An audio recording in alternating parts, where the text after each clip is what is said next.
Rob, we've got the news today that we can start the process of getting fans back into Pittodrie. Maybe just start by getting your reaction. Mel, I think this is a really welcome and a very significant step as we start this journey of getting fans back. It's been a while coming. This will be the first game, I think, at Pittodrie with crowds of any description for 6 months. So delighted to be in the first group to be able to test in this way, ourselves and obviously Ross County at the weekend. It's a small number of people, just 300, and I think we ask fans for their patience. This is going to be something of a learning experience and a learning process for us as we get to grapple with the challenges of COVID. But it's a hugely important step, and one that I'm sure season ticket holders across City and Shire are going to be happy with. She says a first step. How much work's actually going on behind the scenes, Rob, in the last sort of weeks and months to get to this test event? Well, obviously, we've been dealing with all the challenges that COVID has thrown at us in one way or another. And just as we thought we were getting on top of all of that, we had the small matter of a flood at Pittodrie, which not only flooded the ticket office, the club shop, our storerooms, a number of the offices, Mel. In fact, the office that you spend most of your nights in rather than your days, I think, was flooded as well. And so, particularly our operations team have been really under the pump, if you'll excuse the pun, to deal with the flood and to deal with all of the challenges of COVID. And then we got news that this test might be a reality. So a huge amount of work operationally. We've had to devise everything from an official document for the return of supporters to provide to the government, but then also things like a code of conduct for supporters we can be sure that we can deliver a safe experience. So huge kudos and credit to the guys behind the scenes, the football management team as well. Stephen Gunn and his team have also been putting in a big shift. So it's been a very busy time at the club. Yeah, I'm actually using the chairman's office, Rob, so hopefully he doesn't notice. Anyway, right, so 300 fans. How are you going to decide who gets in? Can you maybe just explain the process, please? Well, you might think it'll be those who spend the most money with the club, or those who've been season ticket holders for the longest time. We've debated this long and hard. The reality for us, this is a simple trial. We've got to make sure it's transparent. We've got to make sure that it's run in the right way. And so we're going to run a very simple, straightforward ballot. If you are available at the weekend and you would like to be considered to be in that ballot and able to attend the game, then your name goes into the hat. We have had a last-minute request from the government that people who are chosen come from the local area. So anybody in Aberdeenshire would effectively be eligible. That's been thrown at us just in the last hour or two. We'll make that work in one way or another.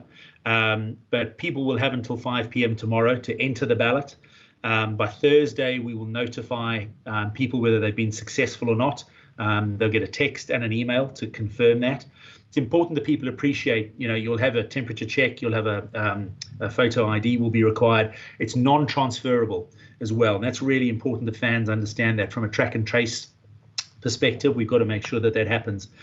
And then obviously, given the short deadlines and the time it's taken for government to approve this, we're going to offer a ticket collection service through the course of Friday and Saturday morning. And then when fans arrive, they'll be told different time slots to arrive in. We're going to have three 15-minute blocks for these 300 fans to arrive in. Okay, and we'll obviously communicate that over, during the rest of the week. When they do get there, I think we should also explain that it's just a small section of the South Stand that's been used. Is that right? Exactly. Now, there's no point in us trying to run an effective trial and putting 300 fans into a 20,000-seater stadium. That would defeat the objective of the trial, and it would cost an absolute bomb as well. So we've identified sections within the South Stand where we can run the trial effectively. We can test the various protocols that we've put in place to make sure. And I think also importantly, we want to run the trial on the basis of having young and old.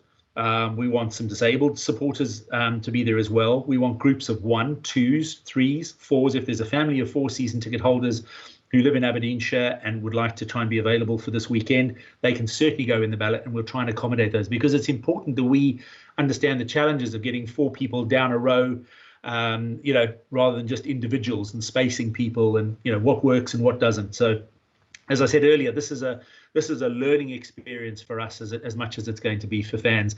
And people are not going to be sitting in the seats that they used to. But importantly, there will be 300 people in at the weekend. Well, there's obviously fans who are going to be watching this are going to be disappointed. We all know supporters who haven't missed games for so many years. Obviously, supporters who are outside the city and Shire. What would you say to them? I can sympathise, and I can well understand that. My phone's been ringing today saying, what are the chances of getting in? And I've had to say, here's the link for the ballot. The reality is, Mel, anybody who doesn't get in for this first trial will be able to go into subsequent trial or ballots for subsequent trials, I should say. And I would say to fans that I think these trial events at lower numbers are going to run for some time. We've seen a successful SRU trial. The 300 number sounds small, but I think we can build from that. There's talk of 750 the following weekend, but I think a lot hinges on making sure that we deliver this successfully. We've got to present a full operational review after the weekend back to the authorities to say these are the key learnings, this is what worked, this is what didn't. And on the basis of us all making slow and steady progress, and if the fans can play their part, then this will build in the right way, and hopefully we can accelerate that process to get more and more fans back sooner rather than later. Well, that was going to be my last question, Rob. I mean, realistically, when do you think we can get most of the supporters or most of the season ticket holders back? Is it just too early to say at the moment? I would say it is too early, Mel. I was asked a question by some of the journalists earlier today about, will we see fans at the semi-final? And again, it's very, very early days. That's an important revenue source for us. We'd love to see fans at the semi-final and hopefully the final as well. October's some way away, but I think we've got to work our way through these first couple of games in September, demonstrate that not only ourselves, but all of the other clubs can deliver this successfully, build confidence in the protocols and the way that we deal with the pandemic. And if that all goes well, then I can see us moving in the right direction reasonably quickly, hopefully. For those who obviously not getting in on Saturday, Red TV will still be the same setup. And we've had a lot of good feedback about Red TV so far. Yeah, absolutely. We've made a sizable investment in Red TV over the last couple of months to deal with all of the challenges that the pandemic have thrown our way. And I think we'll certainly have the virtual season ticket continue for as long as we've got behind closed door or partial crowd games. Well, thanks for the update. Appreciate it. Great stuff. All right. Thanks, Mel. Bye.